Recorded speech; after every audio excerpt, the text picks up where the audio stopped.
All right. Thank you, Lisa. Hello, everybody. Welcome to our annual emergency preparation training. Thank you for joining us, which feels like a bit of a cheap thing to say considering it's a mandatory meeting, but you're all still very welcome and I'm glad to see you. The setup is a little different, you'll notice, from previous years and even the previous session.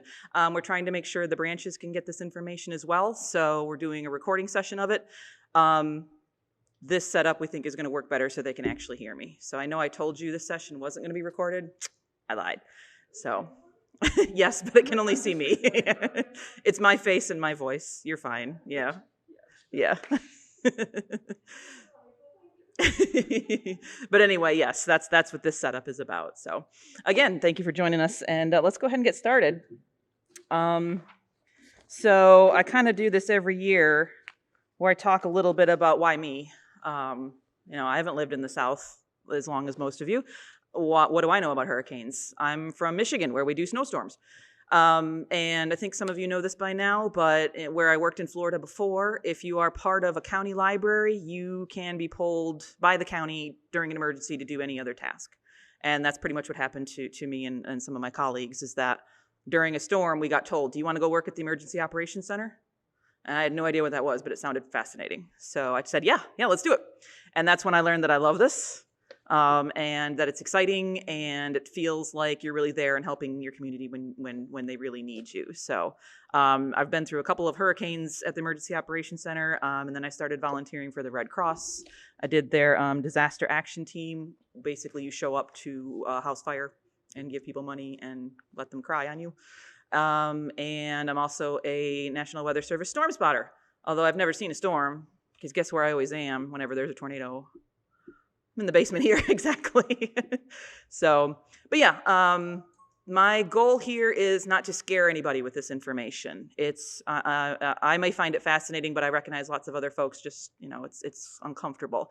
But what I want to do is erode that discomfort and get us all to the point where we're aware and prepared, so that if something does happen, we know exactly what to do, and that removes a lot of that fear about it. So, so let's start with the biggest. The big storm, the worst ones that we kind of get are hurricanes, of course. So let me ask you the question I ask every year. How do you know it's coming? Forecasts, exactly. The news will tell you. Your colleagues may mention something. I swear that's how I find out about them more often than anywhere else. Somebody will say, hey, did you see the thing coming up in the Gulf? Oh, I didn't. And then I'll go quickly look up the National Hurricane Center and see it. Oh, yeah, there it goes. Yeah, so hurricanes, I always say, are kind of the politest of all the natural disasters because they give you warning. You usually are going to have 4 to 5 days minimum, sometimes more, knowing that something is coming up and knowing how to prepare for it, having the time to prepare for it. And I will say, too, that here in Mobile, I don't get very many patron questions, and everybody's familiar and seems to know what to do. Not so much so in Tallahassee, where Hurricane Hermine in 2016 was the first direct hit they'd had since 1985. So, but yeah, we still want to talk about how we prepare ourselves, how we prepare our library, and how we prepare for our patrons. So first of all, may I have the weather radio? Everybody recognize what this is? Thank you. Yeah, these are all over Maine. And these are the very simple Midland radios. You're not going to get NOAA to recommend any particular one, but they're going to tell you any basic one will do, and they mean the Midland ones. Why we use them, why we like them, is because there's a single button that pretty much does everything you want. One button to turn it on, one button to turn it off. The other buttons turn up the volume, down the volume. It lets me program them. The one thing I do to all of them is I turn off the special marine warnings. That tells you that it's not safe to take your boat out. Well, this isn't a boat, so I'm not worried about that. But everything else is left on, and this will tell you as well when we got a hurricane coming. Another tool that I would recommend we use, most of us have these days. We've all got our cell phones. It's kind of gone are the days when I'm going to tell you, I don't want to see your cell phone on you. I do want to see your cell phone on you during an emergency. I want you to know that you are staying in contact and you have a means of knowing what's going on and staying aware. Most cell phones these days come with something that's pre-programmed that is going to tell you when there's severe weather.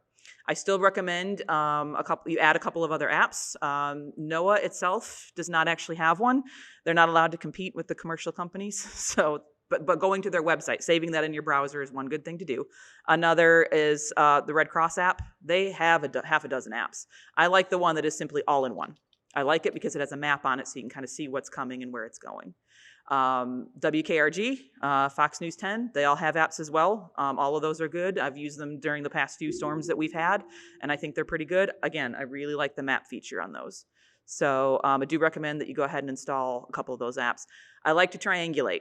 If you've ever been down in the basement with me during a tornado, I like to know that 3 sources are telling me what's going on. I want a couple of apps and the weather radio. That way when it sounds the all clear and I hear it from all 3, I feel confident that yes, it is in fact safe. So now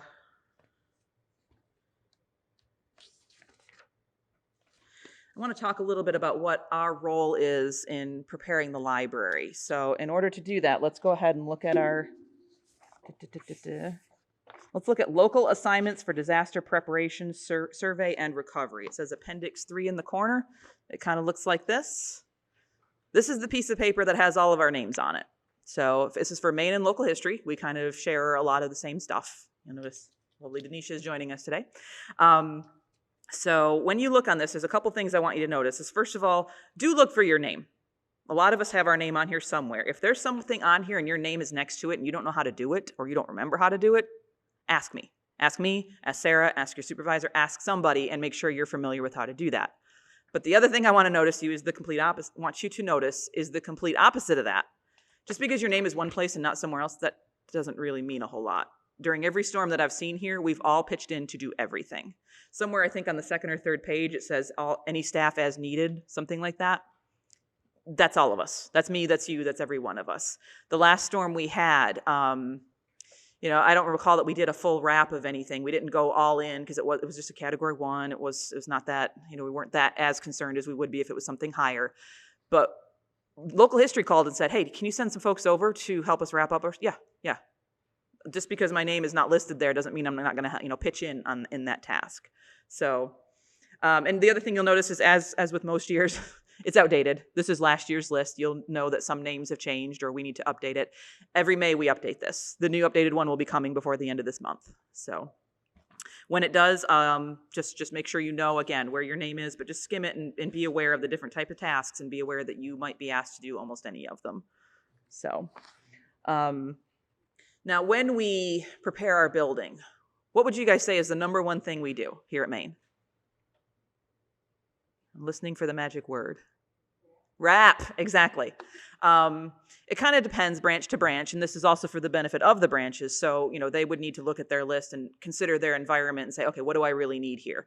Because the needs are different one location to another. Here, we're definitely going to throw some plastic over some of the valuable things or place, the places we have leaks. We always have leaks in the same 3 places. We're going to go ahead and throw some plastic over that.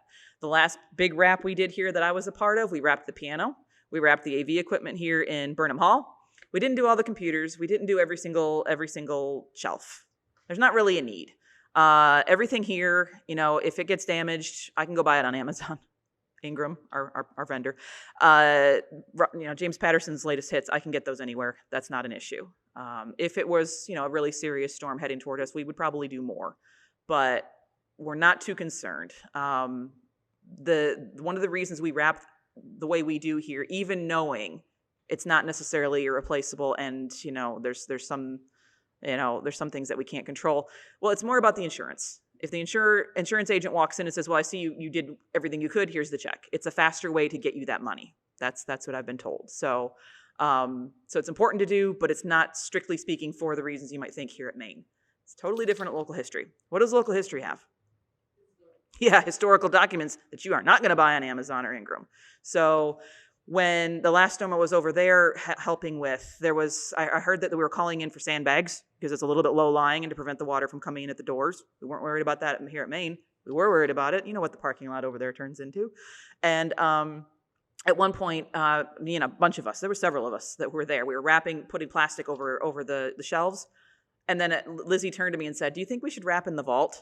And we both said, no, it'll be safe in the vault. Let's wrap the vault anyway, just to be on the safe side, just to be totally on the safe side. So it's different one location to another.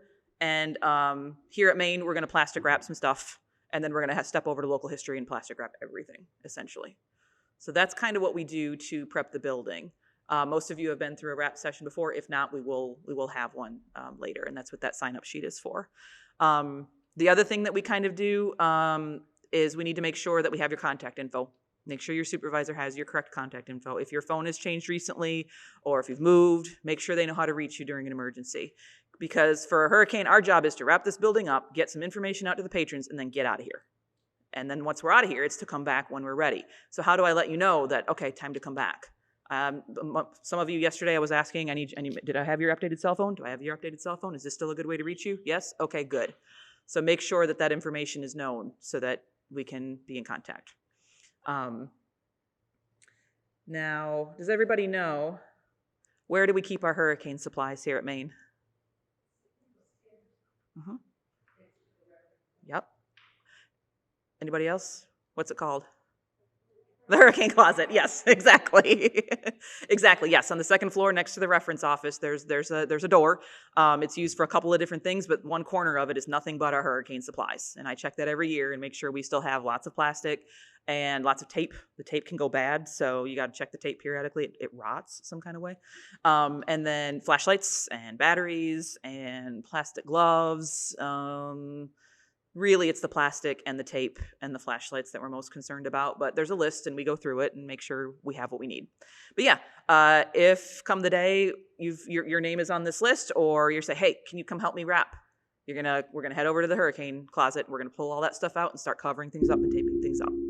So yes, that is where the supplies are. Thank you. So that's how we prep our building.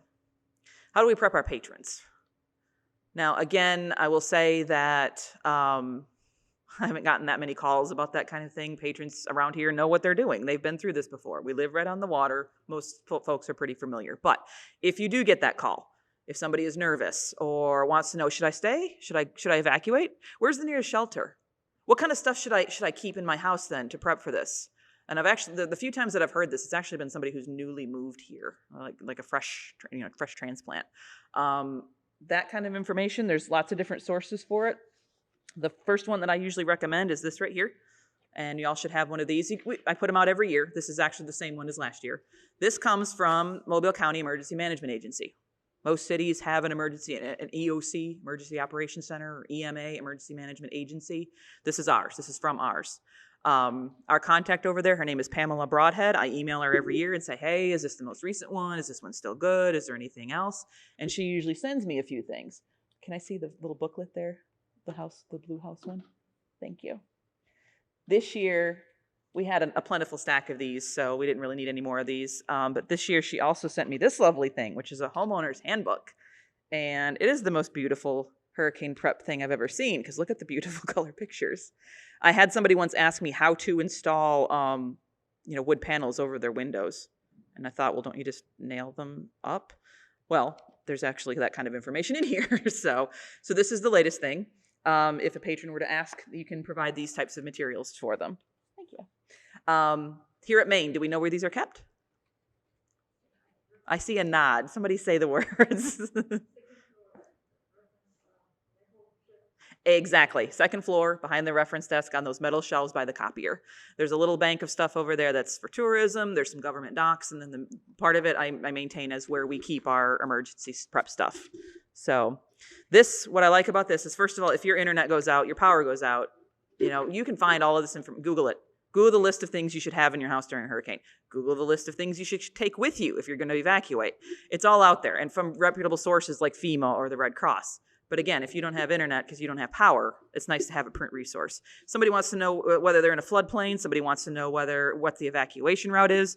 All of that kind of stuff is listed right here. So I like having this as a one-stop, and you can just hand it to them. It's also useful for you. Mine lives on my fridge. So this is why I ask everyone to take one, so that they have that knowledge too. Let's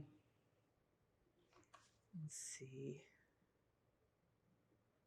In addition to that, speaking of internet resources, I've got it pulled up here on the screen. This is our hurricane website right here that's on MPL's website. Normally, this is a little bit hidden. It's a little bit buried. It's under e-resources on the far right, and then you go down to research databases, and then if you go under the weather one, you'll see hurricane is listed, and that takes you right here. During an actual hurricane, we don't bury it. We put it up like on a banner or a picture right across the top. So, but what I like about this is it's from a website called ready.gov, which is another one of those very reputable, very FEMA-related websites. And it's going to tell you all the basics about it. And then it's going to tell you on a timeline. What should I do at the 72-hour mark? Go shopping, fill up your gas tank. What should I do at the 36-hour mark? Go outside and draw in your lawn furniture and stuff like that, and batten down any hatches, and bring in your trash bin, that kind of thing. What should I do at the 12-hour mark? And then what should I do at the 0-hour mark, which is shelter in place. You're done. Stay inside. Be safe. So I like that has that it has all that other information that's available here too, but I like that it has that timeline and makes it very clear kind of what to do when. So that's another resource you can direct our patrons to, as well as I say, FEMA, Red Cross, all of that. It's everywhere. You can go to the Mobile County Emergency Management Agency's website. It's there too. So there's lots of good places to find that information if a patron needed it. So that's kind of how you prep the building. It's how you prep for the patron. Now, let's talk about how do you prepare yourself. So, now, as I've said, I'm a geek for this stuff. Oop. Let's turn the radio on. So I have all kinds of equipment, and I add to it every year. I don't actually necessarily recommend you go out and buy this because it's expensive. And they don't give you a discount, even if you are a volunteer for the Red Cross. You can find the exact same thing for cheaper at Walmart. It's just orange. But what does it have in it? All the stuff that you would expect. It's got, a container to hold water. You're supposed to have a gallon per day for each person, and about 3 days worth of supplies. This is about 3 days worth of supplies, more or less. It's got a little emergency kit, so in case you cut yourself, you can get bandages and things like that. It's got flashlights, of course. I have, I think, 3 or 4 different kinds of flashlights up here. One headlamp, a couple of fake candles, an actual flashlight, mag light. So all that kind of stuff that they say on average you need about 3 days worth of supplies. Anybody know why? That's about how long it takes emergency personnel to reach you during a true emergency. There might be power lines across your road that they need to clear. There might be trees. There might be flooding. On average, and of course, there's great variation through that, but that's why they say, in general, try to have 3 days worth of supplies. During the last major hurricane I was through, I lost power for 3 days. Not necessarily a crisis, but yes, I was experiencing the effects of that storm for 3 days. So in addition to all this kind of stuff, there's other things you want to consider. This comes with some sort of protein packs of food. It tastes like cardboard. It's awful. If your sister's in the military, you can get some legitimate MREs, meals ready to eat. This is beef stew, and this is chicken pasta parmesan. I'm telling you right now, they both taste like salt and nothing else. So again, I like to do this because I'm a geek about this. What I want you to consider, if not this, is to go to the grocery store and just start buying up that kind of stuff you want. I was talking to a colleague the other day, and she's got like church trays of canned goods and loads up her fridge and stuff like that. So yeah, start when you go to the store, buy a couple of extra of things. Buy a couple of, what do you want to eat for 3 days while you wait for your power to come back? Start buying up a little bit more of that. So one other thing, the latest addition to my kit, oh yeah, just that right there, the orange thing. Latest addition to my kit is a power box. The brand name that you've probably heard of is Jackery. I didn't buy the Jackery because that's a lot more expensive because it's brand name, but I did actually use my latest COVID check for this. So yeah, little headset. This will you can plug in, I actually brought it to work recently to test it, and a colleague and I plugged in the fan and it worked. So I'll be able to keep my phone charged, a fan running if it's hot, that kind of stuff. So again, I'm not saying you must buy this. It's the only way to survive. No. But think about what you need for your situation, and it can vary. You got kids? Then make sure you've got stuff for your kids. What do they like to eat, or do they need toys to play with? Do you have babies in the house? Then if you got diapers and formula. Is somebody in your house need medication? Okay, make sure you've got your medication. Elderly parents, do you have what they need? So think about those things and start assembling your kit. Your kit does not have to look like mine, but you should have one. So why do I care? Why do I want you guys to have a kit? 2 reasons. I care about you, and also the more prepared you are at home, the more quickly you can get back to your normal. the more quickly you can come back here and help us get our community back to normal. So if you're all ready to roll and you've kind of got an edge on this, and you filled up your tank ahead of time, you've got all your stuff. Okay, it's been a couple of days, but I'm ready. I can come back to work now. Things are all set. Then you can help us, serve our community and get them back on their feet too. That's the goal.